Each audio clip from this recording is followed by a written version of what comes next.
Hi guys, welcome back. Elle here.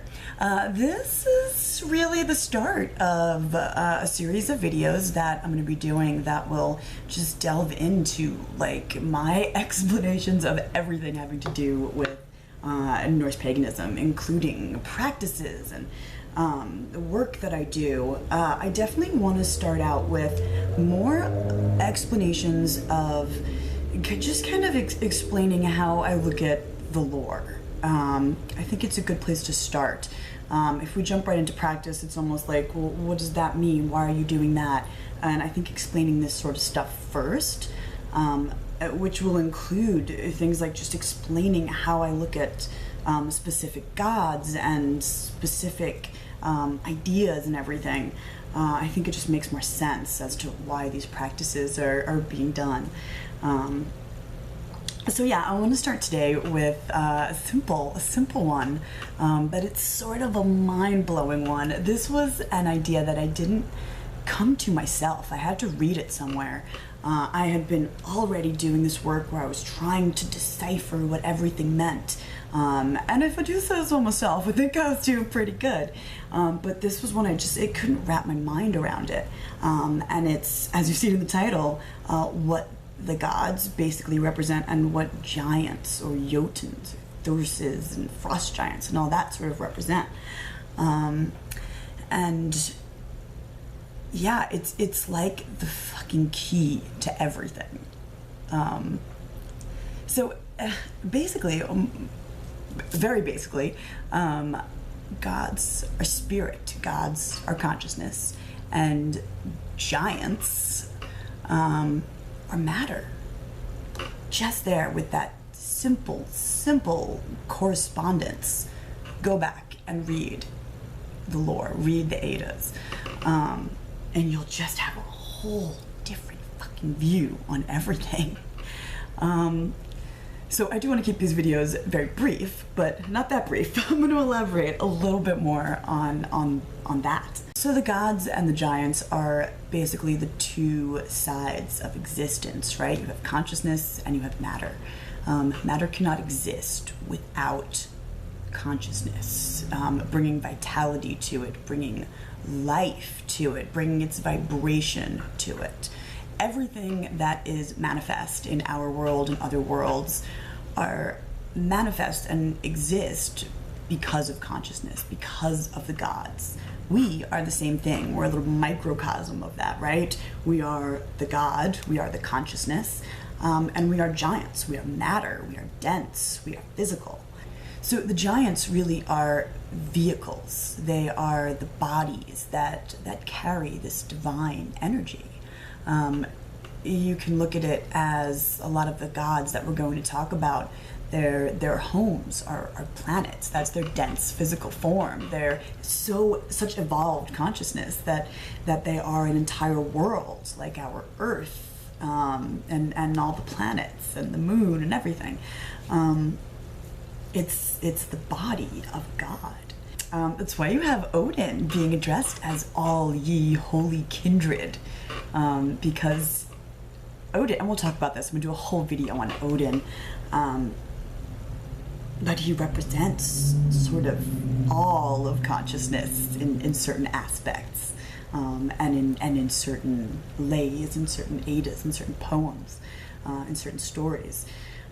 If that's the aspect that they're talking about, he'll be addressed as or he could be addressed as all ye holy kindred, everyone, everything.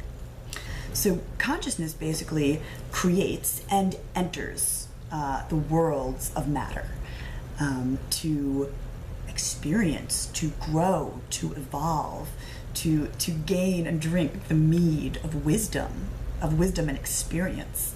To raise the runes of wisdom and experience. You cannot grow, you cannot learn, you cannot evolve if you are just some sort of homogeneous consciousness. You know, you need to experience yourself, you need to play things out, you need to grow, and you need to evolve. So everything sort of has a giant nature. We have a giant nature on matter side of us. And at the same time, everything that is manifest, that is created here, would not be here if in some way it was not energized and filled with spirit, with consciousness. In order to be matter, you need to vibrate in some way, shape, or form. So everything that we see and live and experience is a combination of God and giant. Everything from, cosmic forces, to rocks, to minerals, to plants and animals. All that stuff, it's sort of, plants and animals anyway, and humans, I think it's very easy to see, because there is a self-aware consciousness there. But in the winds and... Hello, sweetie. Don't mind my phone. In the winds and in,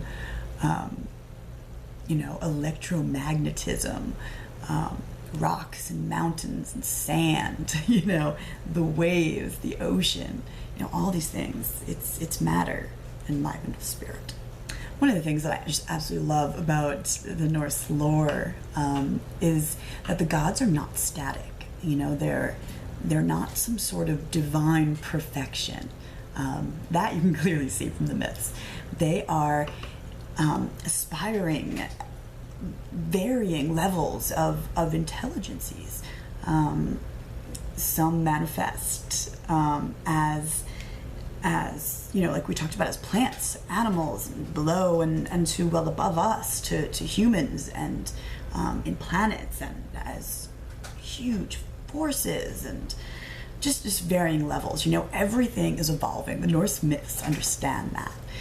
You even see this evolution take place when in a lot of the stories you have a god or a group of gods who journey to the giant world, or Jotunheim, and what often they want to go see how his halls are furnished, right?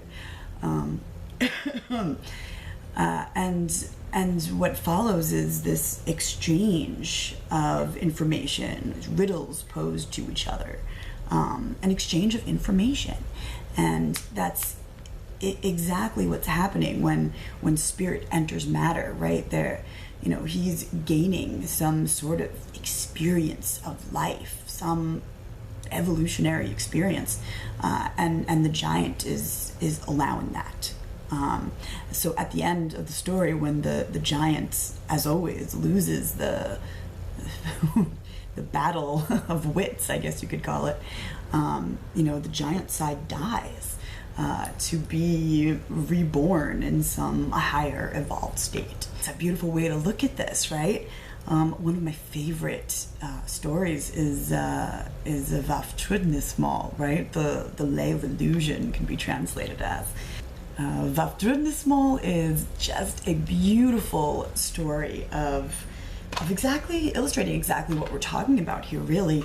It's where Odin, Allfather, in the guise of Gangenraud, is, what does it mean, like gainful counsel, goes head to head with a giant, Vafthrudnir.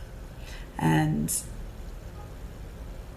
I think that Allfather, isn't quite at home in this sphere. It's not where he belongs necessarily. It's a confusing place. It's full of illusion, Maya, right? Nothing is as it seems. It's confusing, and he has words. They go back and forth, one informing the other. But this is how Odin sees how the halls are furnished in the giant world, and this is how he and we gain the mead of wisdom, gain the mead, drink the mead, experience, and evolve. Anyway, we'll talk more about Vafthrudnismal, or the Lay of Illusion, a little bit later.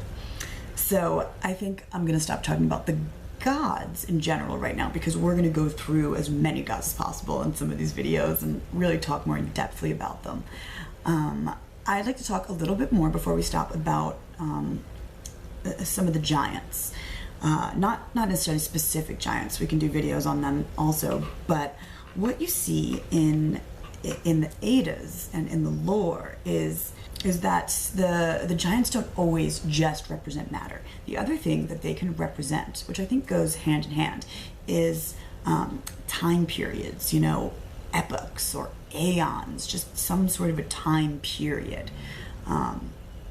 It's often easy to see. We'll talk about it when we go more into the myths and what this giant represents here and things like that. But what you'll often see when they're talking about a giant as a time period is that the giant will be referred to as a parent of someone.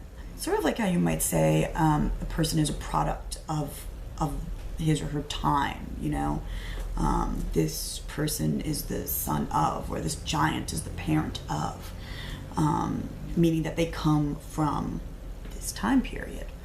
And what you also often see is the daughter of a giant, and sometimes several daughters of a giant. Now, the daughter would represent some sort of a shorter cycle within the larger cycle, and several daughters, several short cycles within some sort of overall cycle. This is something we'll definitely talk about when we talk about the lay of Rig, basically, right? Heimdall and his 9 mothers, jarnsaxa, all that stuff. And then more or less the last sort of type of giant or jotun we're going to talk about are the frost giants. So when spirit or the gods leave matter, you're left with frost giants, more or less. This is the complete absence of motion, of vibration. It is perfect stillness. It is that absolute zero. This is when the gods have gone home to their higher spheres, and matter is left in a state of entropy. So the gods versus the jotuns, or the gods versus the giants, it's played out in lots of different places, lots of different mythologies, lots of religions, mystery schools, and all sorts of stuff, with many different names and under different guises. One of the ideas that I think it's really interesting to look at is the Indian idea of lokas and talas. And basically it's this same idea. Lokas, I'm pronouncing it right, being this upward tending consciousness, this evolving consciousness. And talas being this downward tending matter. Upward and downward, up and down, just being symbolic here, but yeah, it's the same idea. That's why you have this sort of bad look of giants, and there's this weird outlook on them where they're sort of bad or evil. A lot of people think of them that way. By the way, also, what I'm talking about doesn't necessarily contradict other people's views and other people's interpretations of the myths, of the lore. I know a lot of people, and on one level, they're absolutely right. I don't disagree with this interpretation, but where the giants are this idea of chaos and destruction, and the gods, on the other hand, would represent this organization and this creation, maybe, then the two interact on that level. I've said it before, but myths are true and good because they are accurate on so many different levels. So what I'm going to be talking about here is just one way of looking at things, and it does not by any means discount anyone else's interpretation. That's not to say that I don't think some people's interpretations are just flat out wrong.